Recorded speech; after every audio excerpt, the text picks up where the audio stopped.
जय हिंद दोस्तों, संजू विषय स्टडी में आपका स्वागत है। तो चलिए आज मैं आपको टॉप 100 क्वेश्चन जीके जीएस का मैं करवाने वाला हूं। और इससे पहले मैं आपको करंट अफेयर एसपीडी में दिसंबर करवा दिया हूं, बिहार दरोगा में करवा दिया हूं, जीएस एकेडमी का रोशन आनंद सर के द्वारा जो लिखा गया है। और ये मैं बीपीएससी एडीओ, बिहार सीजीएल और बिहार एसएससी इन 10+2 का ये जीके जीएस मैं करवाऊँगा। और आप लोग अच्छे से ध्यानपूर्वक सुनिएगा। इससे पहले आप लोग चैनल को लाइक एंड सब्सक्राइब कर दें। और जो भी प्रॉब्लम हो आप लोग कमेंट सेक्शन में बता सकते हैं आप इसका आंसर भी आप लोग कमेंट सेक्शन में दे सकते हैं। ठीक है, तो चलिए मैं शुरू करता हूँ। टोटल 100 क्वेश्चन होगा। चलिए, पेट्रोलियम एवं प्राकृतिक गैस मंत्रालय में निदेशक किसे नियुक्त किया गया है? तो आईपीएस सागर सिंह कलसी को नियुक्त किया गया है। ठीक है।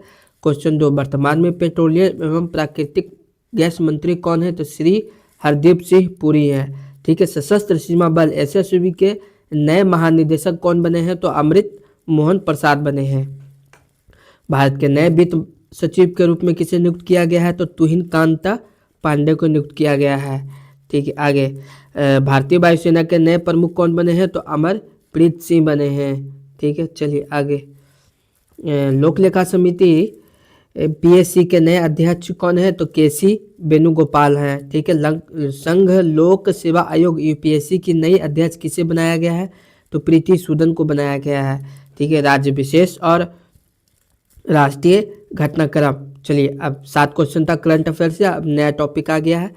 चलिए देखते हैं, भारत का पहला एआई विश्वविद्यालय किस राज्य में स्थापित किया जाएगा? तो महाराष्ट्र में स्थापित किया जाएगा।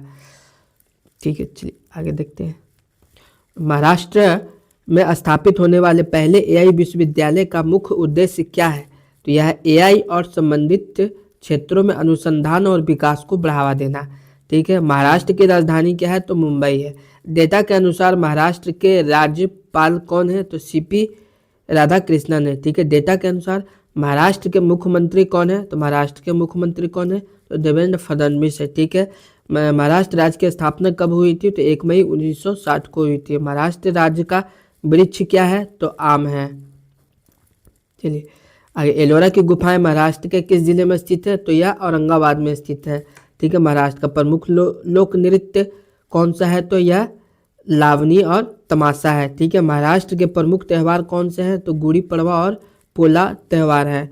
ठीक है। भारत का पहला जैविक मत्स्य पालन क्लस्टर ऑर्गेनिक फिशरी क्लस्टर कहाँ शुरू किया गया? तो सोरेंग जिले में किया गया, जो कि सिक्किम में है। ठीक है। भारत के पहले जैविक मत्स्य पालन क्लस्टर का उद्घाटन सिक्किम के किस जिले में हुआ है? तो यह सोरेंग जिले में हुआ है।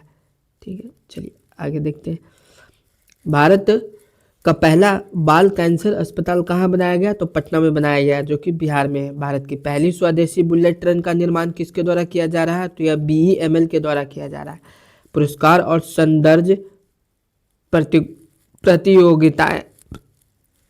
चलिए देखते हैं, 40वें मिसेज वर्ल्ड 2025 का खिताब किसने जीता? तसेगो गिलई ने जीता। ठीक है। मिसेज वर्ल्ड 2025 तसेगो गिलई किस देश की है? तो यह दक्षिण अफ्रीका की है। ठीक है। मिसेज वर्ल्ड 2025 का आयोजन कहाँ किया गया था? तो लास वेगास में किया गया था। चलिए क्वेश्चन नंबर देखते हैं 25, 17वीं मिस यूनिवर्स 2024 का खिताब किसने जीता? तो विक्टोरिया केजर थेलबर्ग ने जीता। ठीक है। मिस यूनिवर्स 2024 विक्टोरिया केजर थेलबर्ग किस देश की है? तो यह डेनमार्क की है। फेमना मिस इंडिया 2024 कौन बनी? तो निकिता पोरवाल बनी। फेमना मिस इंडिया 2024 निकिता पोरवाल किस राज्य से हैं? तो यह मध्य प्रदेश से हैं। ठीक है। आगे, मिस चार्म इंडिया 2024 का खिताब किसने जीता? तो शिमांगी देसाई ने जीता। मिसेस इंडिया 2024 कौन बनी? तो ज्योति अरोड़ा बनी। और रक्षा और विज्ञान से संबंधित क्वेश्चन चलिए देखते हैं। और एरो इंडिया 2025 का आयोजन कब किया गया? तो 10 से 14 फरवरी 2025 को किया गया। एरो इंडिया 2025 का आयोजन कहाँ किया जाएगा? तो एयरफोर्स स्टेशन येलहंका बेंगलुरु में किया जाएगा। एरो इंडिया प्रदर्शनी का आयोजन कितने वर्षों के अंतराल पर होता है? तो यह द्विवार्षिक होता है, यानी कि हर 2 साल में होता है। चलिए आगे देखते हैं, एरो इंडिया का आयोजन किस मंत्रालय द्वारा किया जाता है? तो यह रक्षा मंत्रालय के द्वारा किया जाता है। भारत की पहली बड़ी एरोस्पेस और रक्षा प्रदर्शनी कौन सी है? तो एरो इंडिया है। अंतर्राष्ट्रीय और संगठन और भारत। चलिए देखते हैं। तो भारत ने 2025 के संयुक्त राष्ट्र नियमित बजट में कितनी राशि का योगदान दिया? तो यह 37.64 मिलियन अमेरिकी डॉलर का योगदान दिया। भारत ने संयुक्त राष्ट्र को 2025 का योगदान कब दिया था? 31 जनवरी 2025 को दिया। ठीक है, आगे। संयुक्त राष्ट्र को समय पर बजट भुगतान करने वाले कितने देशों की सूची में भारत शामिल हुआ है? तो यह 35 सदस्य देश की सूची में शामिल हुआ है।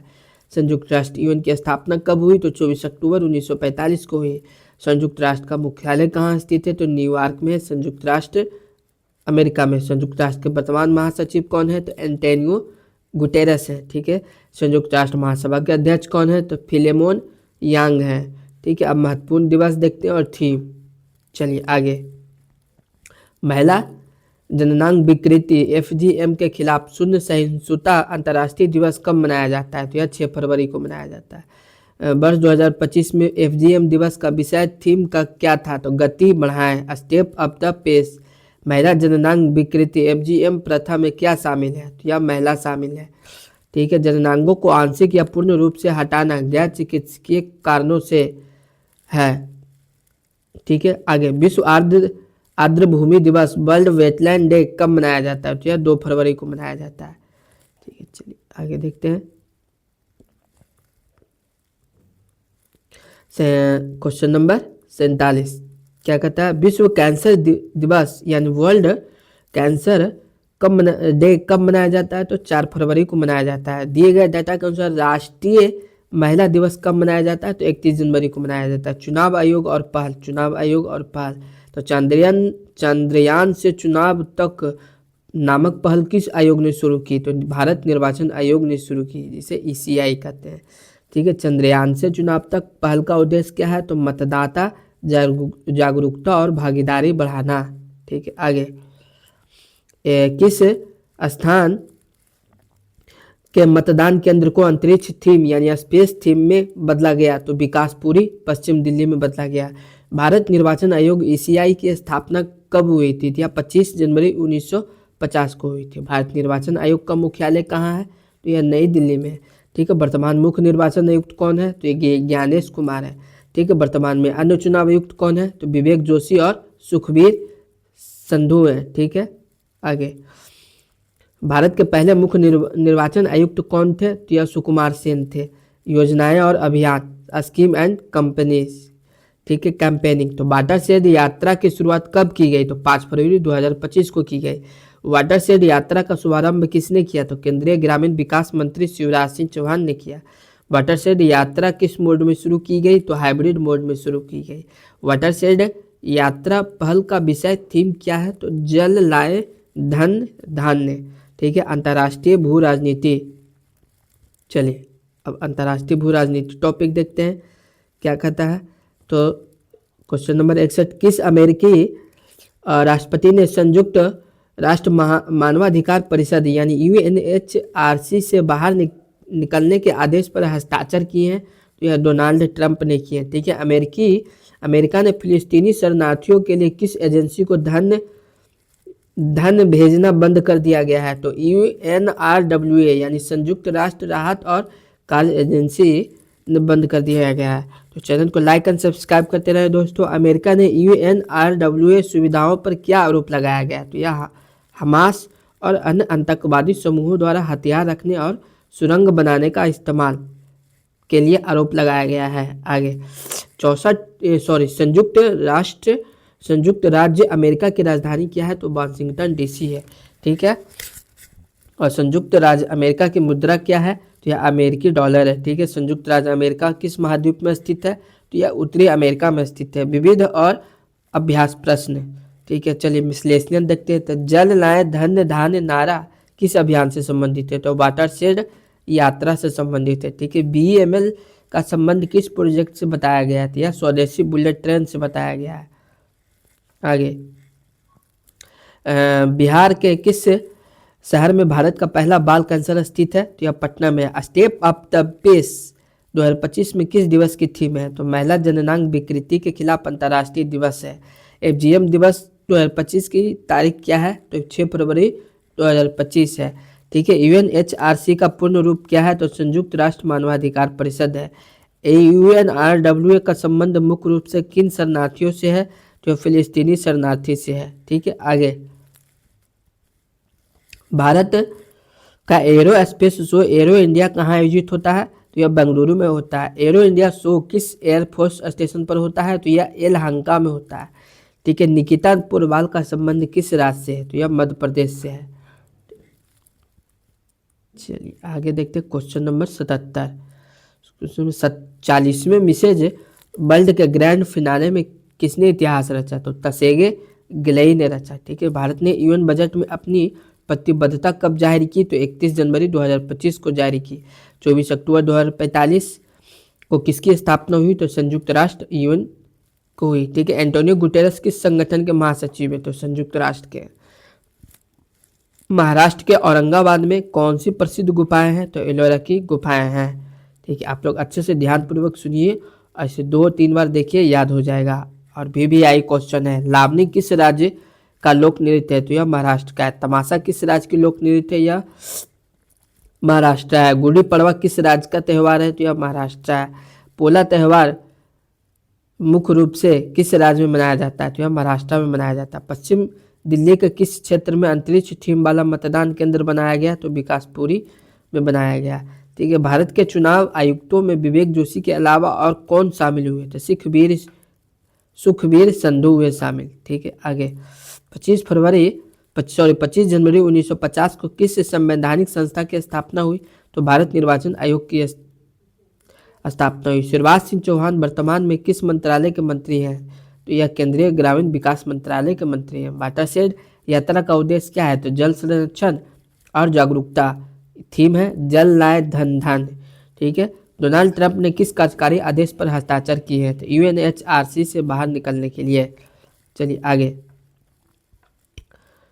क्वेश्चन नंबर देखते हैं 92 क्या कहता है? डेनमार्क की किस सुंदरी ने मिस यूनिवर्स 2024 का खिताब जीता? तो विक्टोरिया केजर थिलबर्ग ने जीता। शिवांगी देसाई ने 2024 में कौन सा खिताब जीता? तो मिस चार्म इंडिया ने जीता। IPS सागर सिंह कलसी अब किस मंत्रालय में है? क्या पेट्रोलियम एवं प्राकृतिक गैस मंत्रालय में है। ठीक है। 31 जनवरी को डेटा के अनुसार कौन सा दिवस है? तो राष्ट्रीय महिला दिवस है। ठीक है। आगे, 4 फरवरी को कौन सा दिवस मनाया जाता है? तो विश्व कैंसर दिवस मनाया जाता है। आगे, भारत का पहला जैविक मत्स्य पालन क्लस्टर किस राज्य में है? तो यह सिक्किम में है। एरो इंडिया प्रदर्शनी किन लोगों को आकर्षित करती है? तो यह वैश्विक विमानन उत्साही और रक्षा विशेषज्ञ को प्रोत्साहन करती है। यूएन बजट में भारत ने कितनी राशि दी? तो 37.64 मिलियन डॉलर दी। भारत यूएन में नियमित बजट भुगतान करने वाले कितने देशों में शामिल है? तो यह 35 देशों में शामिल है। तो जय हिंद दोस्तों, चैनल को लाइक एंड सब्सक्राइब करें, और मैं फिर अगले दिन में 100 क्वेश्चन मैं करवाऊंगा। आप लोग चैनल को लाइक एंड सब्सक्राइब करते रहें, और जो भी प्रॉब्लम हो आप कमेंट सेक्शन में ज़रूर बताएं। और कुछ भी आप नया कुछ पढ़ना हो तो आप कमेंट सेक्शन में ज़रूर आप बताएं।